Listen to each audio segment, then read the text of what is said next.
and they robbed I think they stole like $50 million. Something crazy. And they got away with it for a while. Sorta. Everybody kind of knew.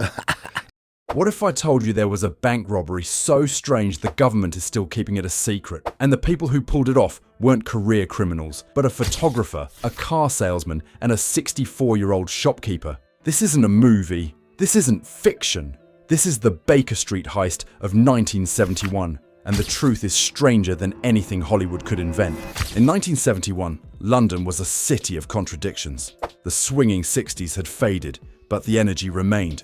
Music still poured out of clubs. Fashion still turned heads. But beneath the surface, something darker was stirring. The city was changing. The old values were crumbling. And for a certain kind of man, opportunity was everywhere. One such man was Anthony Gavin.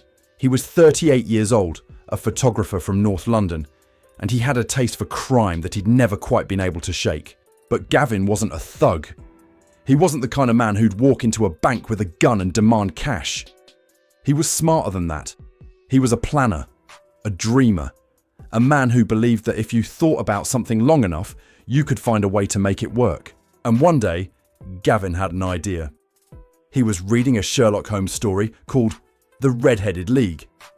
In it, a gang of criminals tunnels into a bank vault from the basement of a nearby shop. They use the cover of a fake job to keep the shopkeeper away while they dig. It's classic Holmes. The detective pieces it all together and catches them in the end. But Gavin didn't see a story. He saw a blueprint. He thought, if Sherlock Holmes could figure out how to stop a tunnel heist, then I can figure out how to pull one off. And he was going to rewrite the ending. Holmes wouldn't catch them this time. He started recruiting. First came Reg Tucker. Tucker was a second-hand car salesman with no criminal record. That was important. The police wouldn't be looking for him. He was clean. He was respectable. He looked like a man with money. In December 1970, Tucker walked into the Baker Street branch of Lloyd's Bank, opened an account with £500 and rented a safety deposit box. That £500 would be worth about £12,000 today, or roughly 16,000 US dollars. He dressed the part. He acted the part. Nobody asked any questions. But Tucker wasn't depositing anything into that safety deposit box. He was measuring. Every time the bank staff left him alone in the vault, he used his umbrella and the span of his arms to map the room. He counted the floor tiles, each exactly 9 inches square, to get the precise dimensions. He drew a map on a piece of paper. He knew exactly where every cabinet sat. He knew exactly where they needed to dig. He knew exactly how thick the concrete was. Then came Benjamin Wolfe, a 64-year-old seller of knickknacks. He was a quiet, unassuming man, the kind of person you'd walk past on the street and never notice. But he was the one who would make the single biggest mistake of the entire operation. A mistake that would bring the whole thing crashing down. And Thomas Stevens, a man tasked with acquiring the tools. And we're not talking about a few shovels and pickaxes. We're talking about specialist equipment. A 100-ton hydraulic jack. A thermal lance that burns at 4,000 degrees Celsius, hot enough to melt through steel. And enough gel-ignite explosives to blow a hole through reinforced concrete. For the lookout, a man named Bobby Mills. He'd perch on a nearby rooftop with a walkie-talkie, watching for police, feeding information to the gang inside. He was the eyes and ears of the operation. But he was also the most volatile member of the team. And as we'll see, his temper would nearly destroy everything. The plan was set. The team was assembled. But they needed a base of operations. They needed somewhere to dig from. In May 1971, Benjamin Wolfe bought the lease on a leather goods shop called Le Sac at 189 Baker Street, 2 doors down from the bank.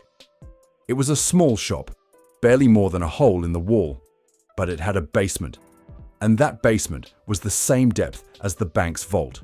To anyone on the street, Wolfe and his associates were just struggling businessmen trying to sell handbags. They'd open the shop during the day, smile at customers, try to make a sale. But the moment the shop closed, the real work began. But there was a problem. The bank's vault had trembler alarms, small devices designed to detect any movement or vibration. If anything disturbed the floor, the walls, or the ceiling, the alarms would trigger. And that summer, there were roadworks all over Baker Street. The pneumatic drills were going constantly, shaking the ground, causing vibrations that the alarms picked up. The first time it happened, the police came out, sirens blaring, expecting a robbery in progress. The bank manager told them it was just the roadworks, no robbery taking place. The police went away. The alarms were reset. It happened again the next week, and the week after that, and each time the police cared less and less. Eventually, the bank manager got so sick of false alarms that he just turned them off. And that's when the gang knew they had their window. They started digging on the August bank holiday weekend, when the streets were quiet and nobody was watching. The entry hole was tiny, just 15 inches wide, through 6 inches of concrete. They crawled through it with shovels, buckets, and sheer determination. Gavin led the digging. He was the one who went into the hole first, who swung the pickaxe, who hauled the rubble back. He lost 2 stone, 28 pounds, during the excavation. His wife later said he looked like a skeleton when he came home each night. The tunnel stretched 40 feet under the street. They had to dig under a restaurant called the Chicken Inn, which was directly between the leather shop and the bank. They had to navigate around gas pipes, water mains, and electrical cables.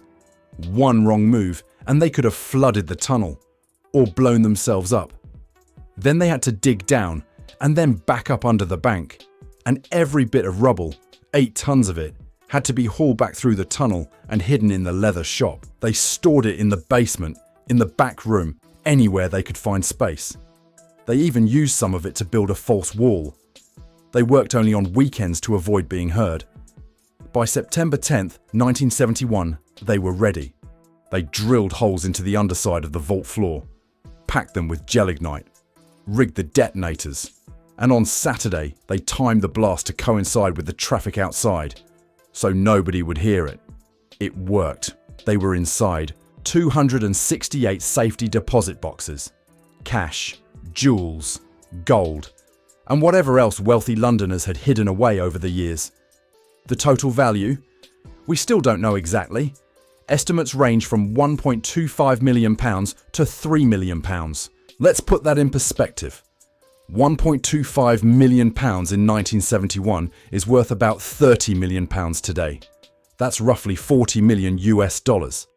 And the higher estimate of £3 million, that's 80 million pounds today, or about 110 million US dollars. Bobby Mills, the lookout, was getting angry. He started complaining over the walkie-talkie, arguing with the gang inside. And that's when things got truly bizarre. Robert Rowlands was sitting in his flat on Wimpole Street, half a mile away. He was a 30-year-old accountant with a hobby, amateur ham radio. That night, he was trying to tune his radio to Radio Luxembourg, a popular music station that broadcast from across the channel. He just wanted to listen to some music before bed. Instead, he picked up the gang's walkie-talkie conversations. At 11:30 p.m, Rowlands called the police. He told them he thought a robbery was taking place somewhere near Baker Street. The operator told him it was probably a prank. She told him to record it if he heard anything interesting, so he did. He grabbed a cassette recorder, one of those clunky 1970s tape machines, and pressed record.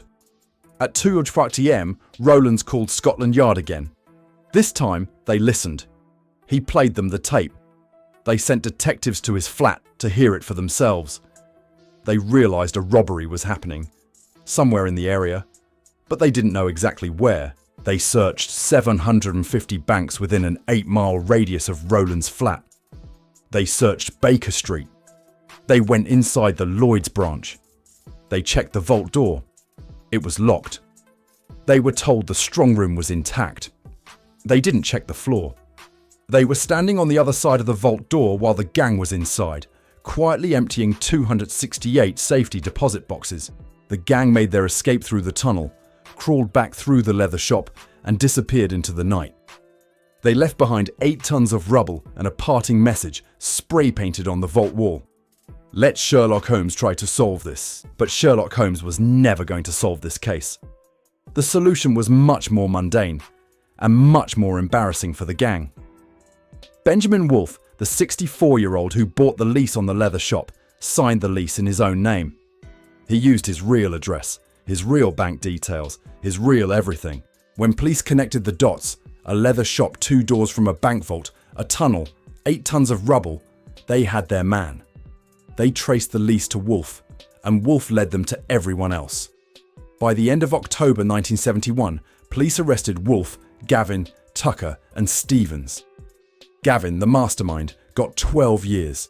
Tucker and Stevens also got 12. Wolf, because of his age, got 8. But at least 4 other gang members slipped away and were never caught. The lookout, Bobby Mills, disappeared. A woman who played a key role in the operation was never identified. Some of them may have escaped with their share of the money and lived the rest of their lives in comfort. The safety deposit boxes were private. The bank didn't know what was in them. And the customers, many of them wealthy, powerful and famous, refused to say what they'd lost. This is where the rumours began, and they got wild. Rumour 1.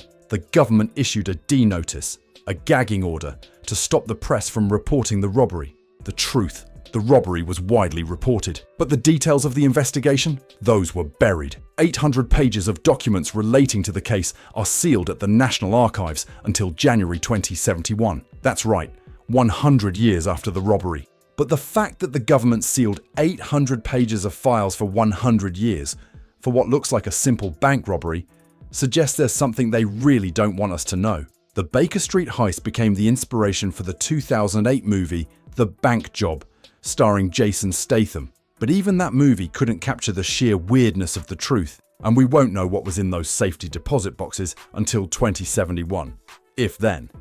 If you enjoyed this story, hit subscribe and turn on notifications so you never miss the next one.